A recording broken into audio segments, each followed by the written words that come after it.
हे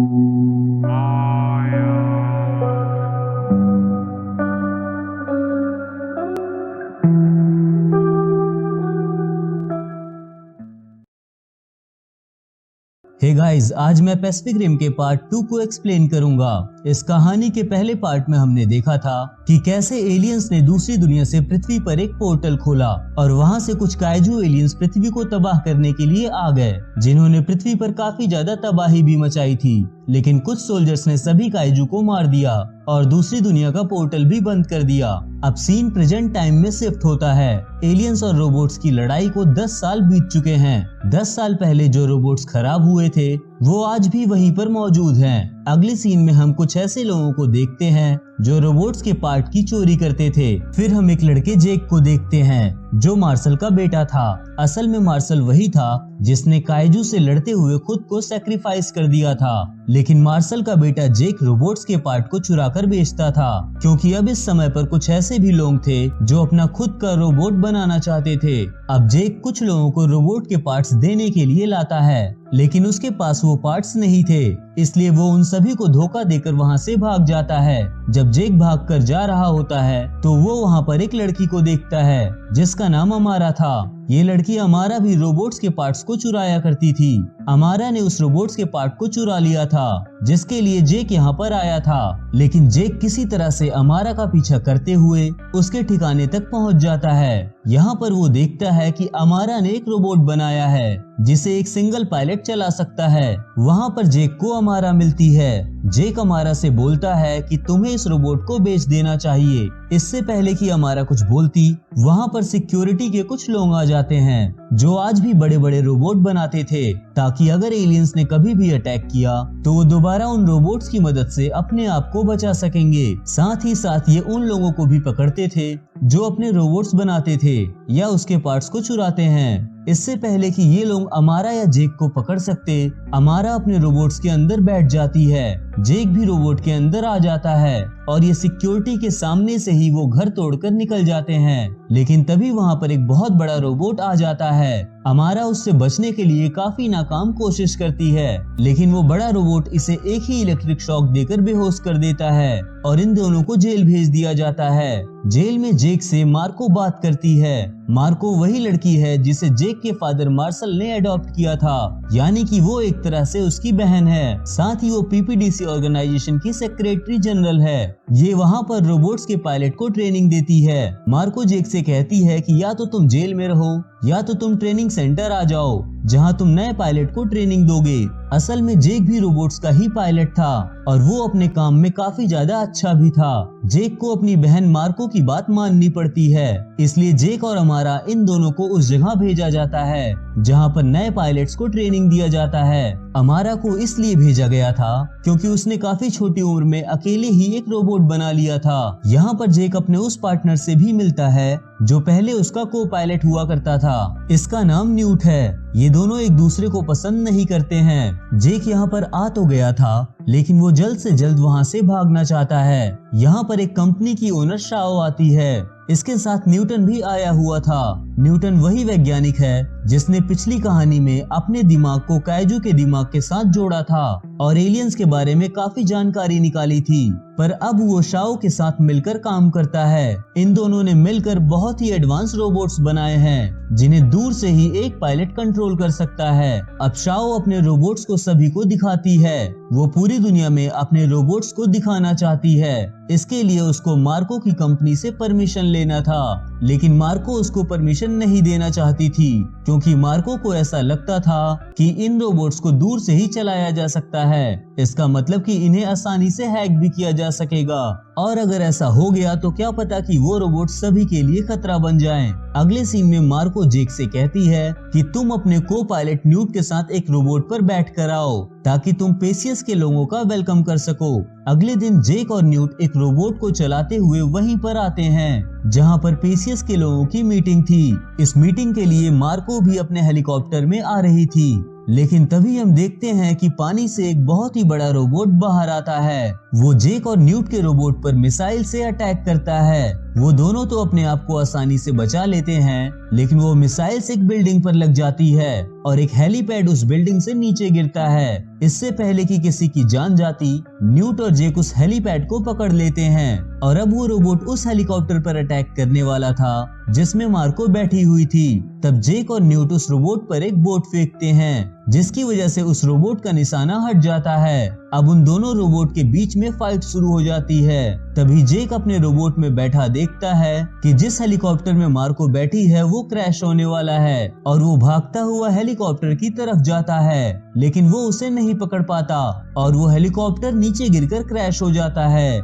जिसमें मौजूद मार्को भी मारी जाती है। अब वो रोबोट जो पानी से आया था वो देखता है कि आसमान में कुछ और रोबोट उसे रोकने के लिए वहां आ चुके हैं, इसलिए वो रोबोट वापस समुद्र के अंदर चला जाता है। अब जेक अपनी बहन मार्को के मरने की वजह से काफी ज्यादा सैड था। उसे पता चलता है कि मार्को ने मरने से पहले एक लोकेशन भेजा था। जब उस कंपनी के लोग उस लोकेशन को डिकोड करते हैं तो उन्हें पता चलता है कि ये लोकेशन रशिया में है, जहां पर कुछ नए रोबोट को बनाया जा रहा है। अगले सीन में हम शाओ की कंपनी देखते हैं, जो कि अपने रोबोट को पूरी दुनिया में लॉन्च करना चाहती थी। अब उन्हें इस बात की परमिशन भी मिल चुकी है, लेकिन इनके रोबोट अभी पूरी तरह से तैयार नहीं थे, इसलिए शाओ न्यूटन को ऑर्डर देती है कि वो 48 घंटे में सभी रोबोट को तैयार करे।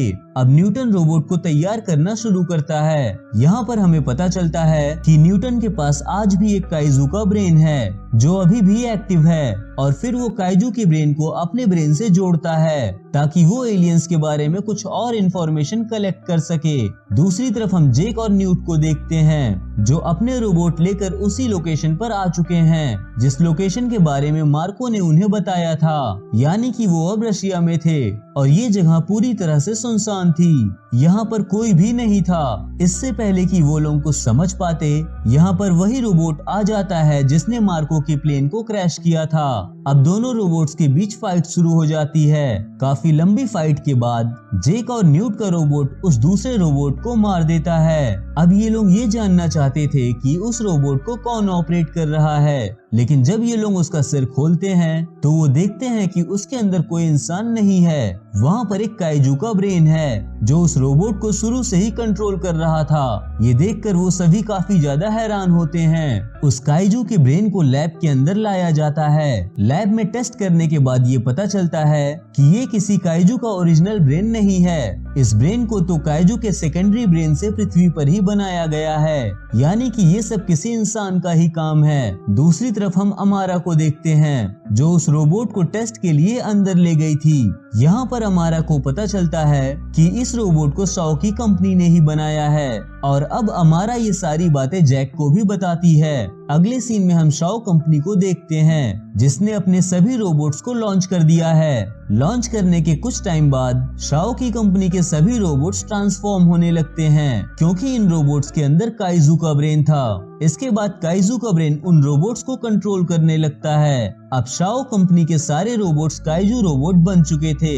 अब ये रोबोट हर तरफ तबाही मचाना शुरू कर देते हैं। वो हर सिटी में जाकर वहां पर अटैक कर रहे हैं। दूसरी तरफ न्यूटन का एक साथी उसके पास जाता है जहां पर उसको पता चलता है कि न्यूटन का दिमाग अब काइजू एलियंस कंट्रोल कर रहे हैं। जिस तरह पिछली कहानी में न्यूटन ने काइजू के दिमाग के साथ खुद को जोड़ा था, उसी तरह काइजू एलियंस ने अपने ब्रेन को न्यूटन के ब्रेन के साथ जोड़ लिया था और न्यूटन ने यहाँ पर जितने भी रोबोट बनाए थे वो सब काइजू एलियंस ने ही बनवाए थे। और साथ ही हमें ये पता चलता है कि मार्को के मरने के पीछे भी न्यूटन का हाथ था। न्यूटन ने ही उस रोबोट को तैयार किया था जिसमें काइजू का ब्रेन था, ताकि मार्को के मरने के बाद शाओ कंपनी को पूरी दुनिया में रोबोट सप्लाई करने की परमिशन मिल जाए। यहाँ पर न्यूटन का साथी हरमन उसे सारे रोबोट को बंद करने के लिए कहता है, लेकिन न्यूटन ऐसा करने से मना कर देता है। तभी यहाँ पर शाओ कंपनी की ओनर आ जाती है। वो न्यूटन पर शूट करती है, लेकिन न्यूटन वहाँ से भाग जाता है। अब शाओ और हरमन दोनों मिलकर रोबोट को डीएक्टिवेट करने की कोशिश करते हैं। दूसरी तरफ हम देखते हैं कि कुछ रोबोट जिनके अंदर काइजू का ब्रेन है वो समुद्र में एक पोर्टल खोलने की कोशिश कर रहे हैं ताकि वहां से एलियंस काइजू को फिर से पृथ्वी पर लाया जा सके। वो रोबोट उस पोर्टल को खोलने में कामयाब हो जाते हैं, जहां से एक काइजू बाहर भी आने लगा है। दूसरी तरफ शाओ और हरमन मिलकर रोबोट को डीएक्टिवेट करने की कोशिश कर रहे थे और वो उसमें कामयाब भी हो जाते हैं, जिसकी वजह से समुद्र के अंदर खुलने वाला पोर्टल बंद हो जाता है। लेकिन पोर्टल बंद होने से पहले उसके अंदर से 3 काइजू अब पृथ्वी पर आ चुके थे, जो बहुत ही ज्यादा खतरनाक है। ये तीनों के तीनों काइजू जापान के माउंट फ्यूजी ज्वालामुखी की तरफ बढ़ रहे हैं। हरमन जो कि वैज्ञानिक है, वो सबको बताता है कि माउंट फ्यूजी के आसपास कुछ ऐसे केमिकल हैं जिसकी वजह से वो काइजू पूरी पृथ्वी को खत्म कर सकते हैं। अगर उन काइजू का ब्लड उस केमिकल में मिल गया तो एक बहुत ही बड़ा ब्लास्ट होगा, जिसकी वजह से पूरी धरती पर जहरीली गैस फैल जाएगी और पृथ्वी पर रहने वाला हर एक जिंदा जीव मारा जाएगा। और इस तरह से एलियंस काइजू पूरी तरह से धरती पर कब्जा कर पाएंगे। इनके पास अब 4 रोबोट बचे हैं, लेकिन अब इनके रोबोट पहले से भी ज्यादा हाईटेक हैं। ये चारों रोबोट उस जगह पर पहुंच जाते हैं जहां पर वो तीनों काइजू मौजूद थे। वो रोबोट्स उन काइजू एलियंस से लड़ना शुरू करते हैं। ये सभी रोबोट काफी ज्यादा एडवांस थे। काइजू एलियंस और इन रोबोट्स में काफी ज्यादा फाइट होती है। रोबोट्स उन काइजू एलियंस को काफी अच्छी टक्कर दे रहे थे, लेकिन जब न्यूटन देखता है कि सारे काइजू एलियंस हार गए हैं तो वो कुछ रोबोटिक पैरासाइट उस तरफ भेजता है। ये सभी छोटे छोटे रोबोट हैं जो उन तीनों काइजू एलियंस के बॉडी पार्ट को जोड़कर एक बहुत ही बड़ा काइजू एलियन बना देते हैं। और ये इतना ज्यादा पावरफुल और बड़ा था कि रोबोट इसके सामने बिल्कुल भी टिक नहीं पा रहे हैं। रोबोट काफी ज्यादा कोशिश कर रहे थे कि वो इस काइजू एलियन को थोड़ा भी चोट पहुंचा सके, लेकिन वो इसमें जरा सा भी कामयाब नहीं हो पा रहे हैं। ये काइजू एक एक करके उनमें से 3 रोबोट को लगभग खत्म कर देता है। उस रोबोट जिसमें जेक और न्यूट थे, काइजू उस रोबोट को भी पूरी तरह से डैमेज कर देता है। न्यूट काफी बुरी तरह जख्मी हो गया है। जेक इस रोबोट को अकेला खड़ा नहीं कर पा रहा था, इसलिए यहाँ पर अमारा आ जाती है, जिसका रोबोट तबाह हो चुका था, और न्यूट यहाँ से निकल जाता है। इनके थ्रस्टर में अब इतनी पावर भी नहीं बची थी कि ये उड़कर उस काइजू एलियन तक पहुँच सके। वो काइजू एलियन अब ज्वालामुखी की तरफ बढ़ रहा है। तभी यहाँ पर शाओ उस रोबोट को ऑटो कंट्रोल करके भेजती है जो कहानी की शुरुआत में अमारा ने बनाया था। उसके पास एक थ्रस्टर है और उस थ्रस्टर की हेल्प से जेक और अमारा आसमान में उड़ते हुए काफी तेजी से स्पेस की तरफ जाते हैं। दरअसल ये अब उस काइजू को एक ही पंच में मारना चाहते थे, क्योंकि ये उस काइजू से लड़कर नहीं जीत सकते थे। जेक और अमारा अपने रोबोट को स्पेस से पृथ्वी की तरफ बहुत ही तेज स्पीड में लाते हैं और सीधे काइजू की तरफ बढ़ने लगते हैं। ये अपने रोबोट को एक बॉम्ब की तरह इस्तेमाल करने वाले थे।